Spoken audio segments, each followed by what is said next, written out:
Halo semuanya, balik lagi di channel aku. Kali ini aku mau bagi tips tentang bisa gak sih KB itu kebobolan. Bisa gak sih udah minum pil KB tapi masih tetap hamil? Jawabannya adalah bisa, karena yang ngasih kita hamil itu adalah Allah Subhanahu wa Ta'ala ya.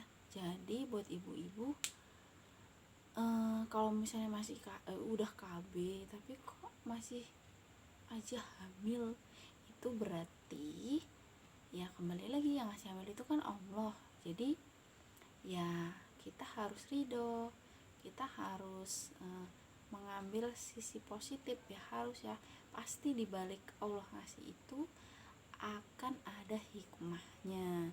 Nah, tapi buat ibu-ibu semua, menurut pengalaman aku nih ya, dan aku tanya-tanya ke dokter aku, ke bidan aku, bidan yang langganan aku. Nah, kebobolan atau hamil itu kan pasti ada sebabnya. Emang sih Allah yang ngasih kita hamil, tapi kan pasti ada sebab dan sebabnya sebelum kita itu kok bisa sih kebobolan gitu ya.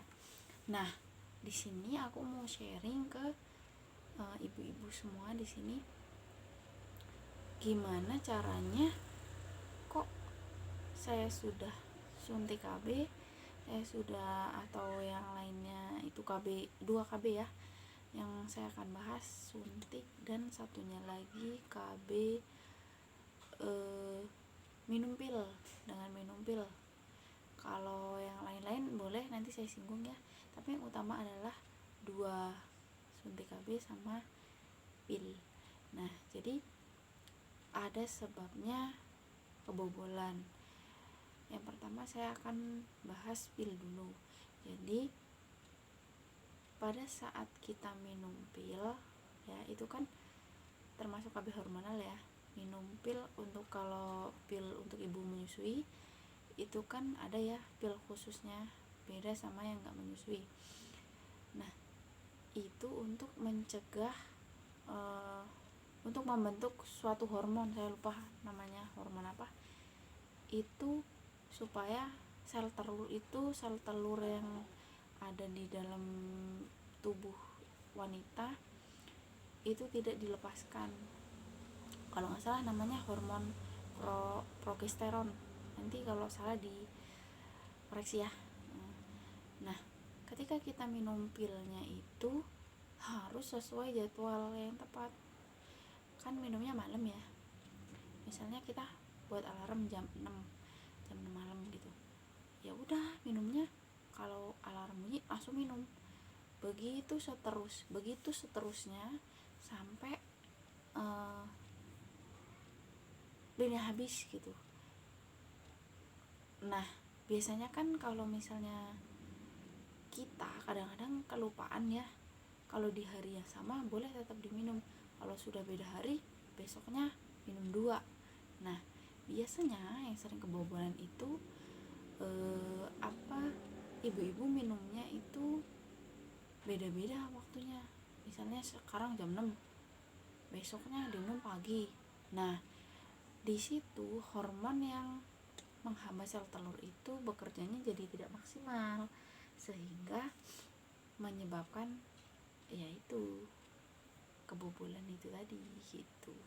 Sebenarnya bukan kebobolan ya, itu kan karunia dari Allah ya, tapi orang-orang nyebutnya kan kebobolan, padahal ya bukan kebobolan, ya itu Allah yang ngasih gitu. Nah, kalau sudah seperti itu ya kita harus terima ya, berbuat ya harus menanggung akibatnya. Lagi pula kan kita punya suami, jadi ya nggak usah malu kalau misalnya ada tetangga atau sanak saudara yang mencibir kita, ya biarkan saja, anggap saja angin lalu, karena mereka itu nggak merasakan nanti pas ngurus anak kita.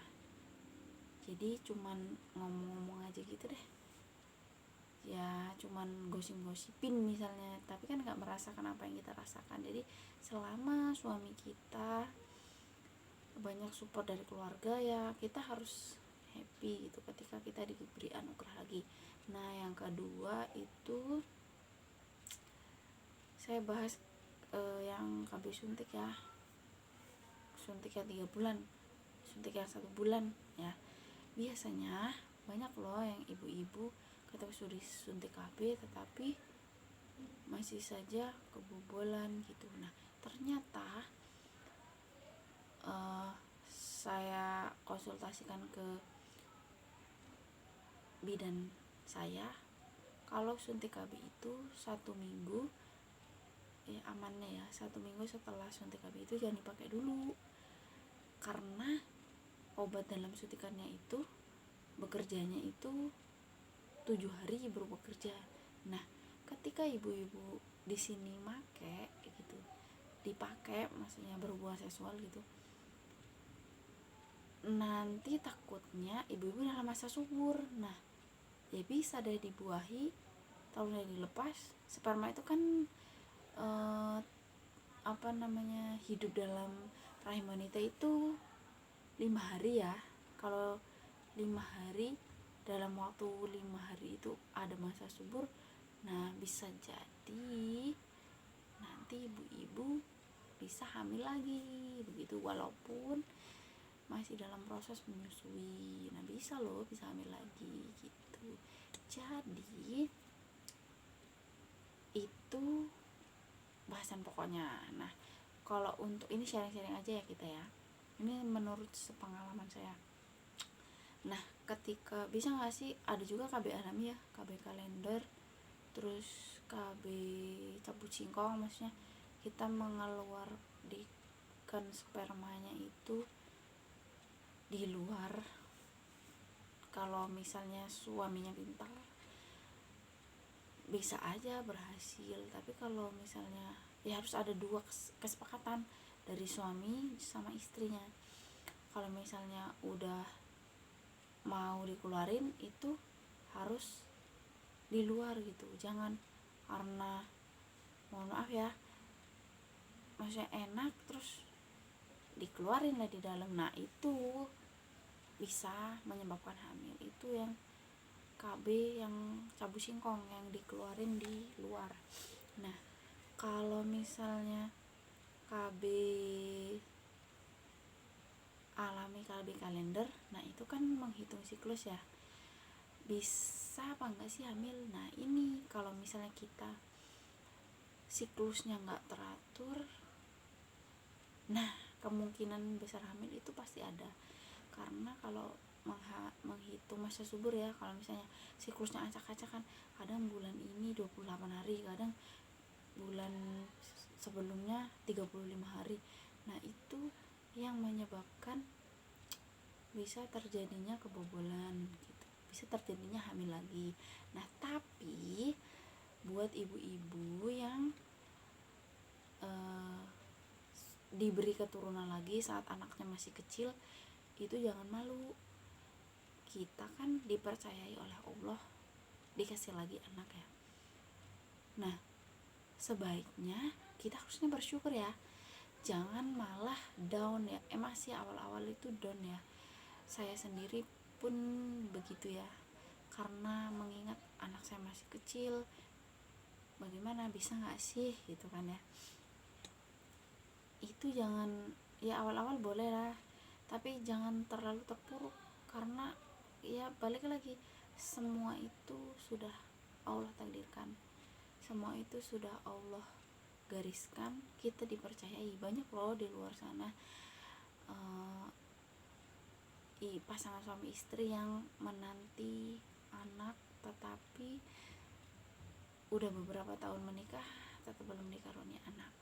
Nah untuk ibu-ibu yang masih menyusui, hamil lagi, atau anaknya masih kecil tapi hamil lagi, itu semangat, jangan patah semangat, karena Allah percaya ke kita bahwa kita itu sanggup, kita itu mampu. Allah aja yakin dengan kemampuan kita karena ngasih amanah ke kita. Jadi kita juga harus semangat, kita harus happy, karena hamil itu kan harus happy ya, biar janinnya nggak stres. Jadi itu dia tips, sharing bukan tips deh, sharing dari saya. Bisa nggak sih sudah KB tapi hamil lagi? Semoga bermanfaat. Jangan lupa like video ini kalau bermanfaat, subscribe dan bunyikan tombol loncengnya. Sekian, assalamualaikum warahmatullahi wabarakatuh.